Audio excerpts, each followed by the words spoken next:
We're with Ryan Coogler, director of Fruitvale. My first question, just to get this out of the way, what is the story on the name change from Fruitvale to Fruitvale Station? Well,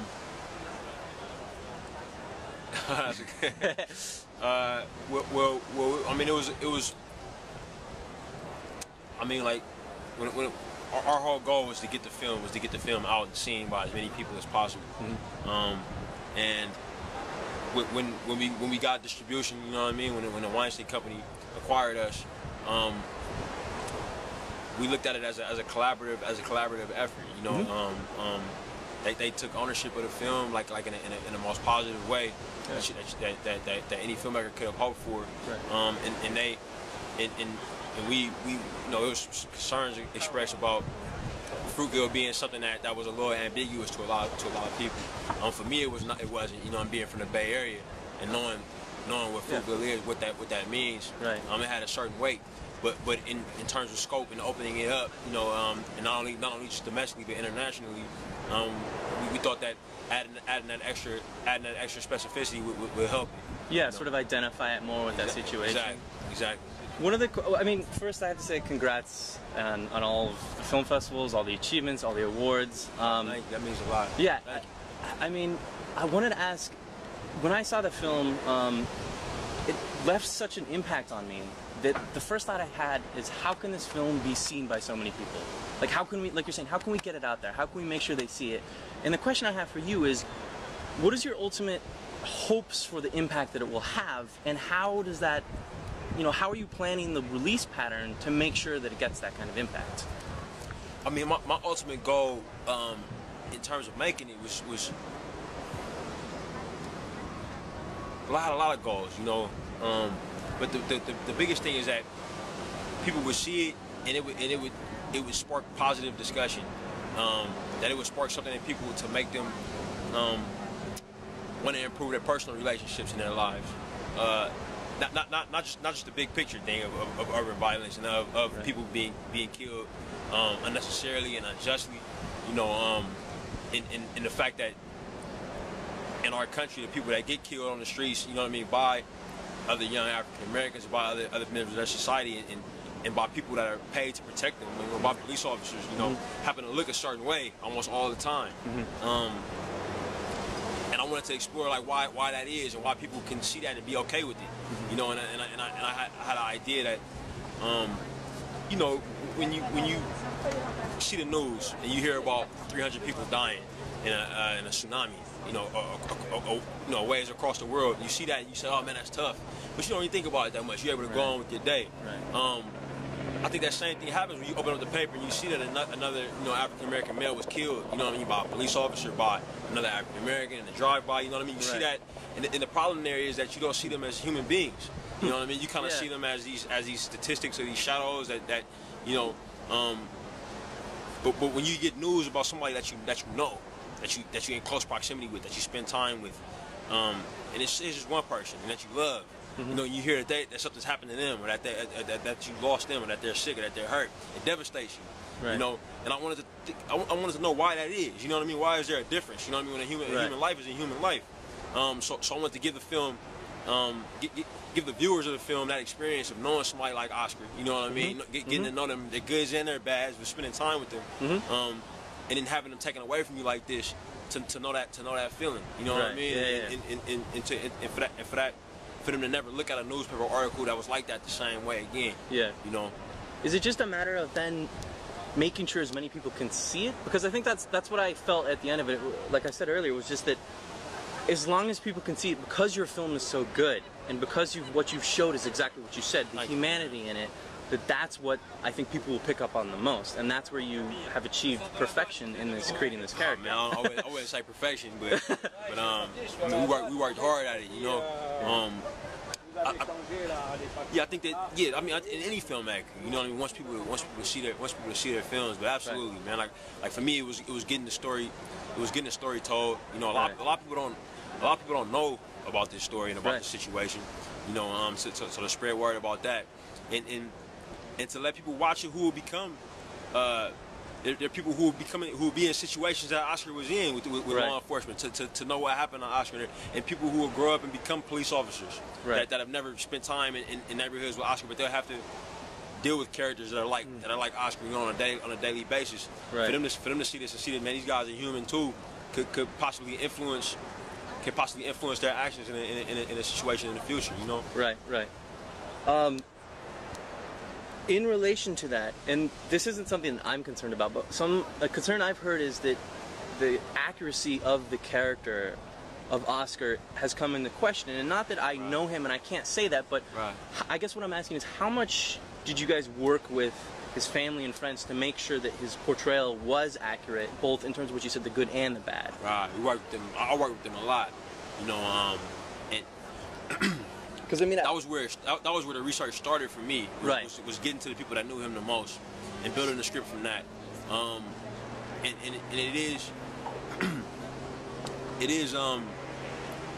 it's interesting, you know what I mean? Like, because you hear people say different things and take the film different ways. Right. You know, some people say that we were too negative with him. You know what I mean? And some people say we were too positive with him. Was it tough to find that balance? Where you? It was something that we worked at. Every day. You know, and it's one of those things where you make choices and you stick to them, and you know that some choices will polarize people. You know, I think people are overwhelmingly comfortable with seeing characters like Oscar doing negative things. You know, to have a film where you know, a young African American male is spending time with his daughter and spending time with his mom and dealing with things that they don't used to see all day. You know what I mean? Used to seeing on the news and in papers. People could look at that and say, "Oh, that's too positive." Right. You know what I mean? That's too. But you know, we show him in prison. You know what I mean? We show him struggling with his anger and struggling with violence. You know, we show him struggling with breaking the law, struggling with the same things that got him back into prison. You know, right. And so it's tough for me to look at it and say that it's an overly positive portrayal. You know, and for me, I knew I was always looking at it on a day where Oscar was trying to be the best version of himself.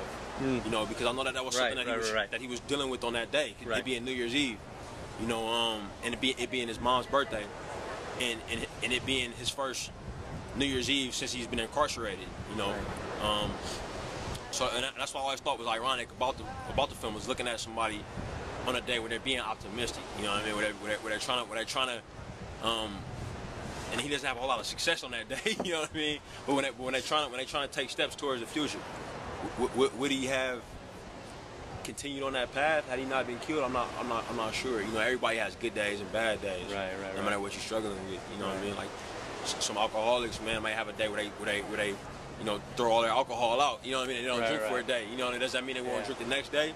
Who knows? Well, that's why I say perfect portrayal, in that you do show both sides of him, and that you do have that balance of it. And again, I want to compliment you on casting Michael Jordan, because I think everyone has said this, but I've said it specifically in mind, that it's a career-defining role for him. That means a lot. And that he did.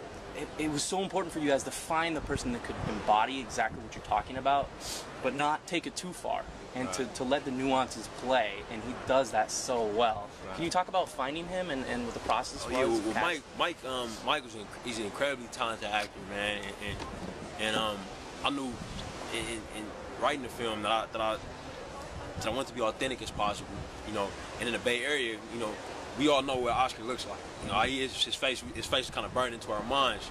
And he had a few qualities about him that everybody knows. And in researching, I couldn't find a picture of him by himself. You know, it was impossible to find a picture of just Oscar. He was always with his sister, with his daughter, with his cousin, with his friends. You know, and he had a smile that kind of brought everybody in. His smile was really well known. Yeah. You know, so those were things that we needed. You know, we needed somebody who could be charismatic and as Oscar was known to be, in drawing audience in, but also be tough, you know, and be believable in the circumstances that character was in.